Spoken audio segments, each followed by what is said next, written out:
Assalamualaikum warahmatullahi wabarakatuh. Nama saya Andito Dwi Rangga. Nama saya Yonsen. Kita di sini akan menjelaskan tentang definisi pasar monopoli. Oke semuanya, pasar monopoli menurut bahasa yang berasal dari bahasa Yunani, mono yang artinya satu dan polei yang artinya menjual. Yang berarti suatu bentuk pasar di mana hanya terdapat satu penjual yang menguasai seluruh pasar itu. Penentu harga pada pasar ini adalah seorang penjual atau sering disebut sebagai monopolis. Dan itu adalah penjelasan definisi tentang istilah. Selanjutnya ada sebagai penentu harga, sebuah monopoli dapat menaikkan atau mengurangi harga dengan cara menentukan jumlah barang yang akan diproduksi. Semakin sedikit barang yang diproduksi akan semakin mahal. Semakin mahal harganya bahan tersebut, begitu pula sebaliknya. Bagaimana demikian? Penjual juga memiliki suatu batasan dalam penetapan harga. Apabila menetapkan harga terlalu mahal, maka semua orang itu akan menunda atau tidak jadi membeli bahan tersebut. Apabila menetapkan harga terlalu mahal, jadi konsumen atau pembeli akan menunda pembelian atau berusaha mencari atau membuat bahan pengganti produk tersebut atau mencarinya di pasar gelap. Berdasarkan Undang-Undang Pasal 1 ayat 1 nomor 5 tahun 1999 menyebutkan bahwa monopoli adalah penguasaan atas produksi dan atau pemasaran barang atau jasa oleh suatu pelaku usaha atau satu kelompok pelaku usaha. Jika dalam Islam, monopoli artinya ikhtiar, berasal dari kata hak yang berarti mengumpulkan dan menguasai barang kebutuhan, yang berarti memiliki kepentingan sepihak atau motivasi yang kuat dalam mempermainkan harga serta memiliki hak opsi untuk menawarkan barang itu ke pasaran atau tidak. Pasar monopoli timbul akibat adanya praktek monopoli, yaitu pemusatan kekuatan ekonomi oleh satu pelaku usaha dan pelaku lainnya atau penjual yang mengakibatkan produksi atau pemasarannya dikuasai atas barang dan jasa tertentu yang digunakan di dalam produk itu, sehingga menimbulkan persaingan usaha yang tidak sehat dan dapat merugikan kepentingan umum dan masyarakat luas. Berarti yang dimaksud dengan monopoli pasar adalah suatu bentuk hubungan antara permintaan dan penawaran yang dikuasai oleh satu pelaku ekonomi terhadap permintaan seluruh konsumen. Dan di dalam UU Pasal 1 nomor 1 anti monopoli, monopoli didefinisikan sebagai penguasaan atas produk dan atau pemasaran barang dan atau di atas penggunaan jasa tertentu oleh satu pelaku dan pelaku lainnya atau satu kelompok usaha lainnya.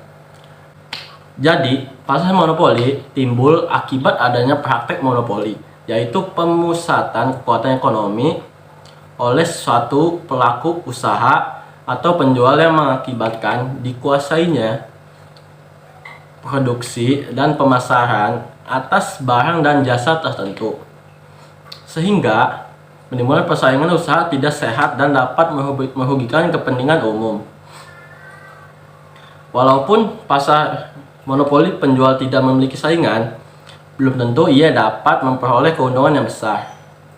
Hal ini mungkin saja terjadi bila biaya produksi berada di atas harga pasar, sehingga kurva permintaan pasar sama dengan permintaan kurva pasar, di mana pada kurva pemilihan pasar rata-rata penerimaan marginal dapat ditentukan. Pada saat sekarang, perusahaan yang 100% bersifat monopoli jarang ditemui.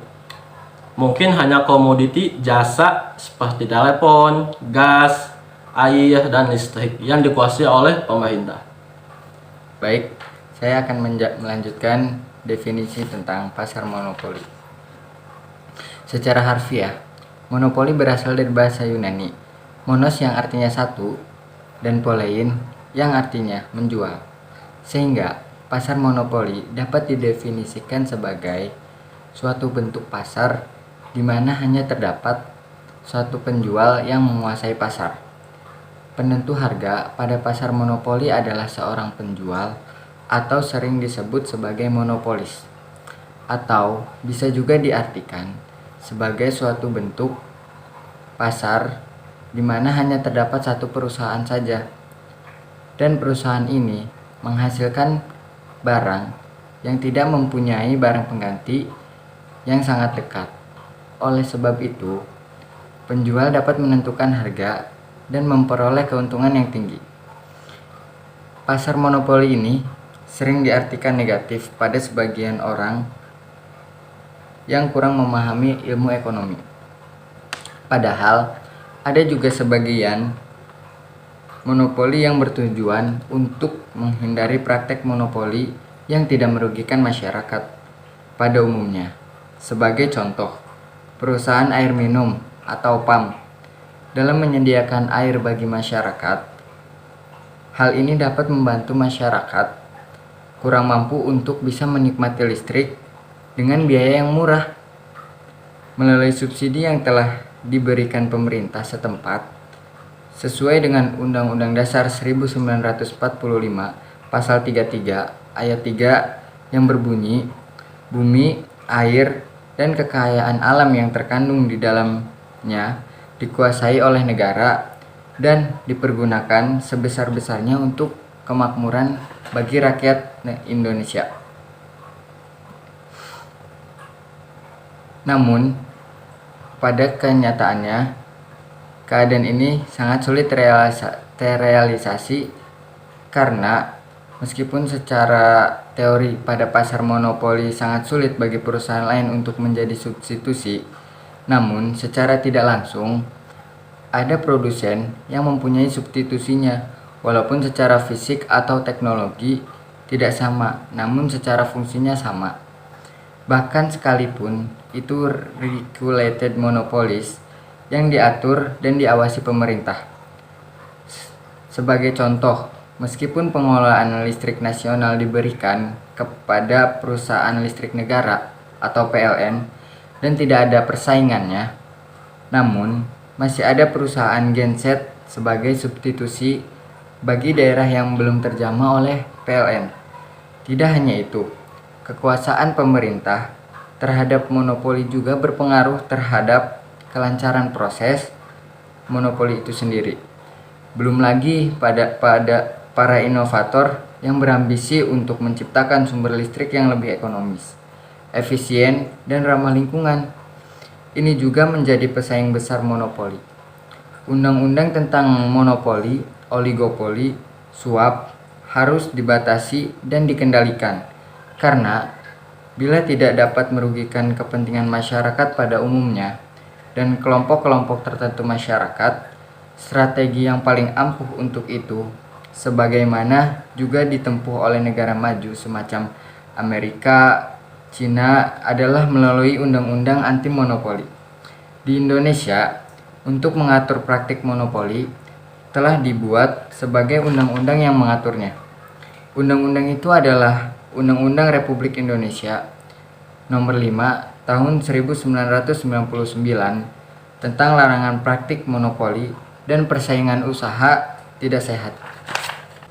Undang-undang ini menerjemahkan monopoli sebagai suatu tindakan penguasaan atas produksi dan pemasaran barang atau penggunaan jasa tertentu oleh suatu pelaku usaha atau suatu kelompok pelaku usaha.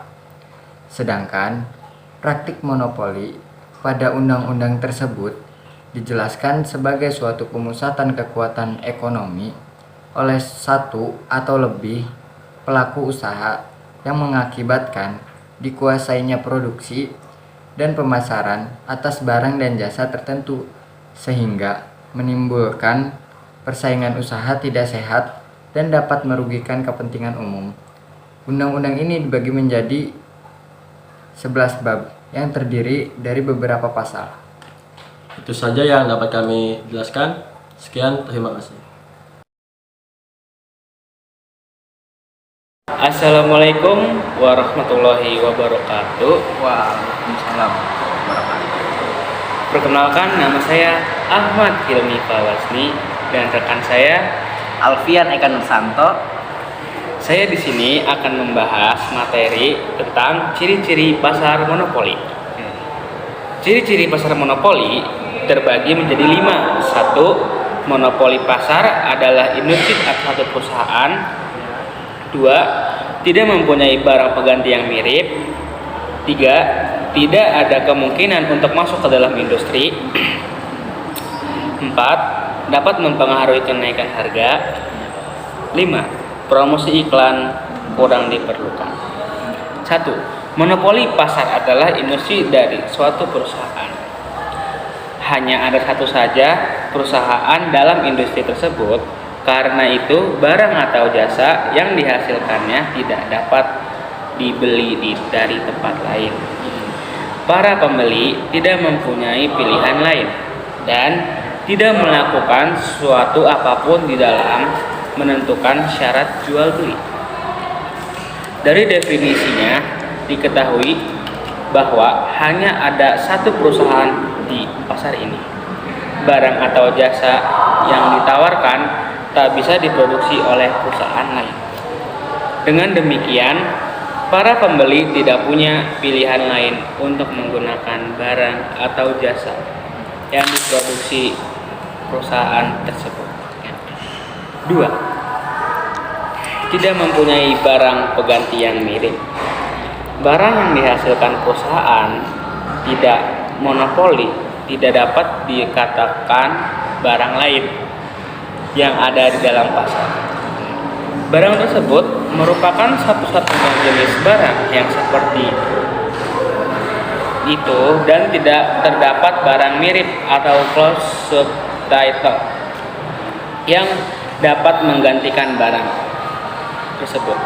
Adanya barang produksi pada sebuah perusahaan monopoli tersebut tidak akan ditemukan produk penggantinya di tempat lain, sehingga para pembeli hanya bisa mendapatkan pada industri atau perusahaan tertentu. Produksi tersebut contohnya seperti listrik dan minyak bumi yang terdapat pada perusahaan khusus. 3. Tidak ada kemungkinan untuk masuk ke dalam industri. Ada beberapa bentuk hambatan kemasukan ke dalam pasar monopoli. Ada yang bersifat ilegal, yaitu dibatasi oleh undang-undang. Ada yang bersifat teknologi, yaitu teknologi yang digunakan sangat canggih dan tidak mudah dicontoh, dan ada pula yang bersifat keuangan, yaitu modal yang sangat diperlukan besar. 4. Dapat mempengaruhi kenaikan harga. Oleh karena perusahaan monopoli merupakan satu-satunya penjual di dalam pasar, maka penentu harga dapat dikuasainya. Oleh sebab itu, perusahaan monopoli dipandang sebagai penentu harga atau penentu harga. Tidak perlu heran lagi bahwa industri yang menguasai pasar monopoli akan bisa menentukan harga dan jumlah penjualan sendiri. Penjualan yang ada ini bisa menyebut sebagai price maker atau price setter. Karena hal itu membuat tidak ada perusahaan lain yang masuk di dalamnya. 5. Promosi iklan kurang diperlukan. Oleh karena perusahaan monopoli adalah satu-satunya perusahaan di dalam industri ia tidak perlu mempromosikan barangnya dengan menggunakan iklan. Iklan tersebut bukanlah bertujuan untuk menarik pembeli, tetapi tidak memelihara hubungan baik dengan masyarakat. Sebuah perusahaan atau industri di dalam pasar monopoli akan menjadi satu-satunya produsen, sehingga para pembeli akan membeli secara otomatis. Dengan begitu, perusahaan tersebut tidak terlalu membutuhkan yang namanya iklan. Adanya iklan nantinya menjaga baik hubungan dengan masyarakat dan bukan promosi. Oke, selanjutnya saya akan menjelaskan tentang jenis-jenis pasar monopoli. Yang pertama ini ada monopoli alami. Sesuai dengan namanya, monopoli ini muncul secara alami dan disebabkan oleh sesuatu yang alami pula. Dengan itu, monopoli ini terjadi karena suatu pihak memiliki keadaan dan situasi alam yang khas dan tidak dimiliki oleh pihak lainnya. Misalnya, tanah yang subur, memiliki iklim yang sejuk dan cocok untuk segala jenis makhluk hidup, atau memiliki sumber tambang yang baik. Monopoli jenis ini hanya dimiliki oleh beberapa daerah saja atau daerah tertentu. Contohnya seperti di daerah Papua sana yang memiliki monopoli di bidang emas, di mana mereka mengeksplor emas yang mereka miliki. Oke, selanjutnya yang kedua, ada monopoli masyarakat. Berbeda dengan monopoli alamiah yang berdasarkan atas alam yang dimiliki oleh suatu daerah. Monopoli jenis ini bisa terjadi tergantung dengan keadaan masyarakatnya. Ketika masyarakatnya memberikan kepercayaan dan penuh khusus terhadap suatu produk. Jadi ketika masyarakatnya itu memberikan kepercayaan penuh atau khusus atau sesuailah dengan atau yang cocok dengan produk tertentu, maka itu akan mampu menguasai pasar. Karena masyarakat akan berlangganan dan tidak berpindah ke pihak lainnya. Contohnya nih, misalnya merek sepatu D memiliki kualitas yang baik, enak dipakai, dan elastis, dan masih banyak lainnya. Hal tersebut kan akan membuat masyarakat itu menaruh kepercayaan yang tinggi pada produk tersebut, sehingga mereka tidak akan berpindah ke pihak lainnya atau ke produk lain, sehingga produk tersebut akan memonopoli semua produk yang ada. Oke, selanjutnya ada undang-undang monopoli. Jenis monopoli berikutnya ini adalah tentang undang-undang monopoli. Senada dengan namanya, monopoli ini terjadi dan bisa terbentuk dikarenakan dukungan dari kebijakan pemerintahan suatu negara dalam bentuk undang-undang. Adapun beberapa bentuk undang-undang monopoli ini antara lain, yang pertama ada monopoli negara. Monopoli ini muncul dengan alasan yang melindungi aset-aset berharga dan menyangkut hajat hidup orang banyak, serta memiliki pelayanan terhadap kepentingan umum. Contohnya nih, PLN yang bergerak dalam bidang pelayanan listrik, Pertamina yang memiliki masyarakatnya dalam pemenuhan bahan bakar minyak, atau ada juga Pos Indonesia yang bergerak di bidang surat menyurat. Selanjutnya yang kedua ini ada hak cipta atau copyright. Hak cipta ini merupakan sebuah perlindungan yang diberikan kepada seseorang yang berbakat dan memiliki sebuah karya atau produk yang akan bisa mempengaruhi banyak orang atau bisa berguna bagi banyak orang. Hak cipta ini juga dibilang sebagai hak khusus bagi para pencipta atau pembuat karya untuk diumumkan dan memperbanyak hasil ciptanya. Oke, selanjutnya ada hak paten.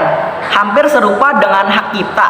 Hak ini merupakan hak khusus yang diberikan kepada para penemu sebuah teknologi baru, baik berupa proses produksi, hasil produksi, atau penyempurnaan dari hal tersebut. Hak paten ini berfungsi untuk melindungi hasil penemuan seseorang dari pihak lainnya, tidak bertanggung jawab dengan mengemban misi untuk meniru atau memperbanyak penemuan orang lain tanpa izin. Selanjutnya yang keempat ada hak merek. Hak merek adalah suatu hak yang diberikan untuk memberikan tanda atau nama kepada suatu produk, baik berupa barang atau jasa, dengan tujuan untuk membedakan dirinya dengan merek lain. Selanjutnya dari tadi tuh ada yang keempat ya, ada monopoli karena kemampuan efisiensinya. Dalam hal produksi, salah satunya aspek yang dibutuhkan adalah efisiensi. Di sini efisiensi diartikan sebagai kemampuan suatu perusahaan untuk memproduksi suatu produk yang bagus dengan dana yang cukup rendah. Selanjutnya ini ada yang kelima, ada monopoli karena menguasai bahan baku. Suatu perusahaan yang memiliki sumber daya sendiri atau bahan baku sendiri akan mengalami perkembangan yang cukup pesat. Selain bisa menjadi importir bagi perusahaan lain, perusahaan ini juga bisa memproduksi dengan dana yang lebih murah karena bisa menggunakan bahan baku yang mereka miliki sendiri. Selanjutnya yang keenam ada, dan yang terakhir ada monopoli karena penguasaan teknologi dan tenaga ahli. Teknologi dan tenaga ahli merupakan aset yang penting bagi suatu perusahaan. Karena dengan dua aspek tersebut, maka proses produksi akan berlangsung secara maksimal dan efisien. Maka secara otomatis perusahaan ini akan menjadi perusahaan yang mampu memonopoli perusahaan lainnya.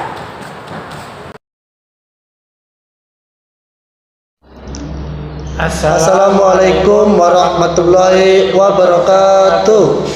Perkenalkan, nama saya Ahmad Faisal dari kelas 1B Teknik Industri dengan NIM 16012200174. Dan nama saya Muhammad Raihan Suhandi dari kelas 1B TKI dengan NIM 16012200170. Di sini kami akan menjelaskan subbab 3 mengenai kelebihan dan kekurangan pasar monopoli. Saya akan menjelaskan kelebihan monopoli pasar. 1. Adanya keinginan mempertahankan monopoli dan takut akan tergeser oleh pihak pesaing, maka akan muncul dengan sendirinya kreativitas dan inovasi dari perusahaan atau pihak yang berkuasa. Hal ini sangat baik karena akan selalu ada sesuatu yang baru dan motivasi untuk jadi lebih baik besar. 2. Peluang terjadinya pertentangan sangat kecil karena tidak ada sama sekali perusahaan-perusahaan kecil yang untuk menyaingi dan berkembang menjadi besar, sehingga tetap satu perusahaan atau pihak itu yang berkuasa dan bisa memonopoli pasar. 3. Dalam pasar biasa dilakukan penelitian dan pengembangan produk karena adanya izin dan pihak yang memonopoli pasar kepada pihak yang bersangkutan. 4. Untuk monopoli yang berbentuk hak cipta, hak paten akan dibuat seseorang atau badan terpresiasi dan termotivasi untuk terus menciptakan berkarya untuk mewujudkan sebuah perkembangan yang signifikan. 5. Kualitas produk selalu terjaga dan dijamin baik karena jika tidak dijaga, konsumen akan beralih ke pihak lain. Meskipun hanya perusahaan itu yang memiliki semuanya. Namun, jika tidak menjaga kualitas, otomatis konsumen juga akan mencari yang lain. 6. Perusahaan monopoli selalu berusaha melakukan pengembangan produk melalui research dan develop untuk pengembangan produknya secara luas dengan berbagai jenis serta mutu untuk mendapatkan laba tinggi. 7. Peluang terjadinya kompetisi kecil. Perusahaan monopoli tidak memiliki kompetitor yang berarti. Dengan demikian, jumlah penjual di pasar monopoli memang sedikit sehingga membentuk peluang terjadinya pertentangan di pasar menjadi sangat sedikit. 8. Perusahaan di dalamnya akan menghindari produk-produk tiruan dan menghindari persaingan yang tidak bermanfaat. Banyaknya perusahaan yang bersaing nantinya dapat menimbulkan pemborosan, terutama pada bahan baku yang langka. 9. Akan menimbulkan skala ekonomis yang dapat menurunkan biaya produksi. Biasanya, perusahaan besar ada di dalamnya sehingga dapat menikmati skala yang ekonomis sehingga bisa menurunkan biaya produksi, sehingga kesejahteraan pegawai dan masyarakat menjadi tinggi. 10. Adanya dorongan untuk menggunakan teknologi canggih dan terbaru. Adanya sistem monopoli dapat memungkinkan untuk membeli dan menggunakan mesin canggih dan baru untuk memproduksi banyak barang dalam waktu tertentu. 11. Terdapat dorongan untuk menciptakan hal baru untuk meningkatkan kesejahteraan masyarakat. Sekian penjelasan tentang kelebihan pasar monopoli. Selanjutnya akan dijelaskan oleh teman saya.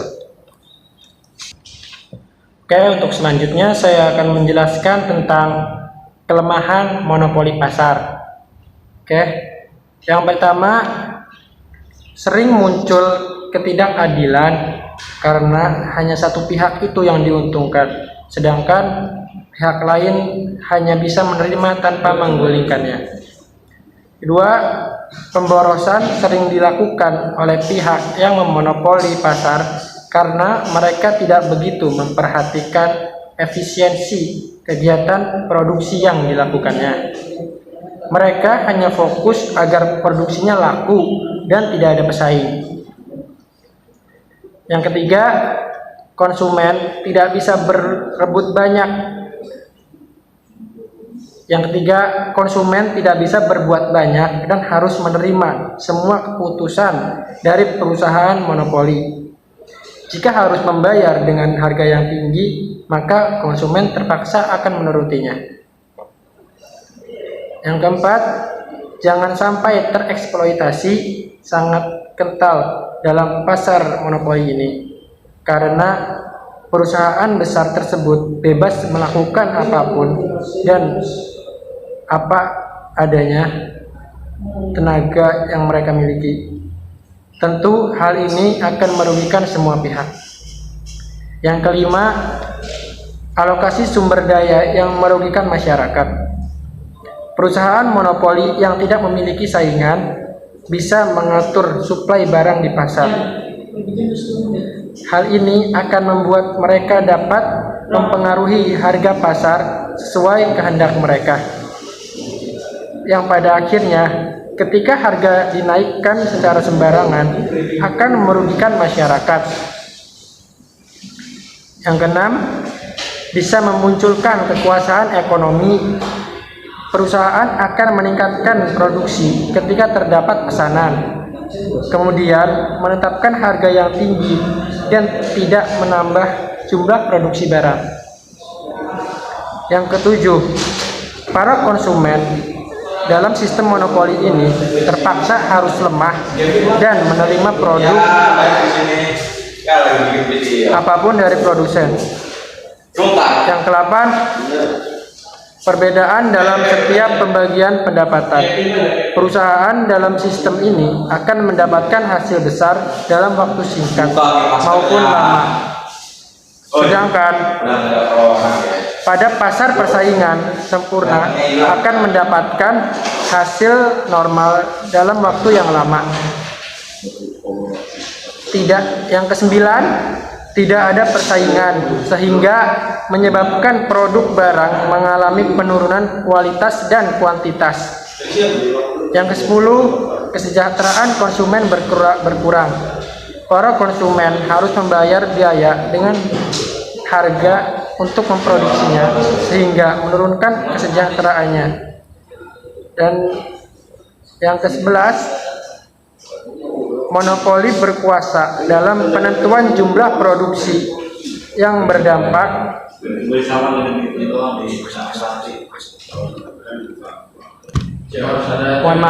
yang ke-11 itu monopoli berkuasa dalam penentuan jumlah produksi yang berdampak pada ketersediaan produk untuk konsumen. Yang ke-12, persaingan ini menumbuhkan ketergantungan konsumen karena mereka tidak dapat membeli pada perusahaan yang lain meskipun merasa dirugikan. Selanjutnya, persaingan ini menumbuhkan eksploitasi terhadap pemilik faktor produksi. Dan yang terakhir, monopoli akan bebas menguasai pendapatan yang tidak merata karena keuntungan hanya pada monopoli dalam waktu jangka panjang. Sekian sedikit penjelasan dari saya tentang kelemahan dari pasar monopoli. Oke, sekian dari penjelasan dari kami tentang kelebihan dan kekurangan pasar monopoli. Semoga bisa bermanfaat dan bisa memahami tentang kelebihan dan kekurangan pasar monopoli. Sekian dari kami, kurang lebihnya minta maaf. Wassalamualaikum warahmatullahi wabarakatuh.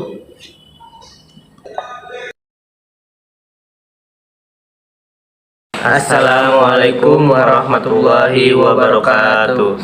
Saya Raihan Ahmad Musyaba dari kelas 1B TKI.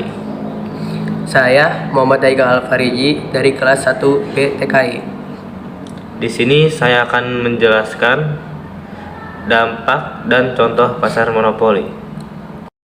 Dampak pasar monopoli ialah terbagi menjadi dua opsi. Yang pertama, dampak positif. Yang kedua, dampak negatif. Dampak positif ialah terbagi menjadi 5 bagian. Yang pertama, stabilitas harga. Ialah hal ini dikarenakan hanya ada satu perusahaan yang terlibat di pasar yang menetapkan harga karena tidak ada produk pesaing dalam jenis struktur pasar lainnya. Harga tidak stabil dan cenderung elastis sebagai akibat persaingan. Yang kedua, skala ekonomi. Ialah karena ada satu penjual di pasar ini, maka akan senantiasa mengarah pada skala ekonomi karena produk yang terjadi dalam skala besar yang menurunkan biaya per unit untuk penjual, di mana pada akhirnya para penjual dapat memberikan keuntungan ini kepada konsumen dalam bentuk harga yang lebih rendah. Yang ketiga, penelitian dan perkembangan. Ialah karena perusahaan monopoli menghasilkan keuntungan abnormal atau supernormal dalam sistem perekonomian, maka perusahaan dapat menginvestasikan uang itu untuk penelitian dan pengembangan. Yang keempat, sumber pendapatan. Sumber pendapatan ialah karena monopoli dapat menghasilkan keuntungan yang besar, menjadi satu-satunya penjual di pasar dan karenanya menjadi sumber pendapatan baik untuk pemerintah yang menguntungkan masyarakat secara keseluruhan. Yang kelima, sumber utilitas publik yang penting. Monopoli seringkali juga dikendalikan untuk negara dalam menjalankan perusahaan dengan membantu dalam memproduksi dan menyediakan barang-barang yang penting untuk keperluan umum. Dan yang kedua, dampak negatif keberadaan pasar monopoli terbagi menjadi 4 bagian. Yang pertama, harga lebih tinggi dan alokasi sumber daya sering kali bias. Alokasi sumber daya dalam monopoli seringkali bias, dan terdistorsi karena dalam produksi barang-barang tersebut, sumber daya tersebut seringkali tidak dapat diperoleh oleh perusahaan kecil atau penjual atau setidaknya oleh sejumlah besar perusahaan di pasar. Yang kedua, diskriminasi harga dan praktik perdagangan yang tidak adil. Untuk tetap menikmati berbagai keuntungan sebagai satu-satunya penjual di pasar dan untuk tetap memperoleh keuntungan besar-besaran, monopoli sering melakukan praktik perdagangan yang tidak adil dan untuk memastikan bahwa pesaing di pasar tersingkir dan tidak terdampak pada mereka. Dan yang ketiga, berpotensi menghadapi depresi. Perusahaan akan selalu mendapatkan permintaan konsumen semata-mata, yang berarti bahwa bahkan dalam situasi seperti depresi ekonomi, monopoli dapat bertahan karena permintaan yang diterima oleh konsumen di pasar monopoli. Yang keempat, kualitas barang. Kualitas barang ialah tidak ada persaingan di pasar semacam itu. Monopoli seringkali dapat menyediakan barang dengan kualitas rendah atau lebih rendah untuk menghemat biaya produksi dan menghasilkan lebih banyak keuntungan. Kualitas barang juga menyebabkan kerugian bagi konsumen, sehingga produk akan mendapatkan kerugian dan bagi konsumen. Di sini saya akan melanjutkan presentasi yang menjelaskan contoh pasar monopoli yang terbagi 9 bagian. Yang pertama, pasar monopoli murni atau disebut pure monopoli, pasar yang sempurna monopolinya seperti perusahaan air minum, PAM atau PDAM, PT Kereta Api, dan perusahaan listrik negara atau yang disebut PLN. 2. Pasar monopoli tak sempurna yang bisa disebut near monopoli, misalkan seperti perusahaan Unilever yang hampir memiliki semua merek produk kebersihan. Hanya sedikit kompetitor yang ada dan menyainginya. Contoh lainnya adalah seperti Google yang hampir menguasai pasar mesin pencari di internet. Yang ketiga ialah PT Perusahaan Listrik Negara atau yang disebut PLN sebagai penyedia listrik. Yang keempat, selanjutnya Perusahaan Daerah Air Minum atau yang disebut PDAM sebagai penyedia air bersih. Yang kelima ialah PT Pertamina sebagai penyedia bahan bakar. Yang keenam, PT Kereta Api Indonesia atau yang disebut KAI sebagai penyedia layanan transportasi kereta api. Yang ketujuh, selanjutnya PT Pelayaran Nasional Indonesia atau yang disebut PELNI sebagai penyedia transportasi laut. Yang kedelapan ialah PT Pindad sebagai produsen alat utama sistem senjata atau yang disebut alutsista. Yang terakhir, nomor 9, yaitu Bulog sebagai penyedia beras, termasuk diantaranya beras impor. Sekian dari kelompok kami. Mohon maaf jika ada kesalahan dalam kata ucap atau pembawaan. Sekian dari kelompok kami. Wassalamualaikum warahmatullahi wabarakatuh.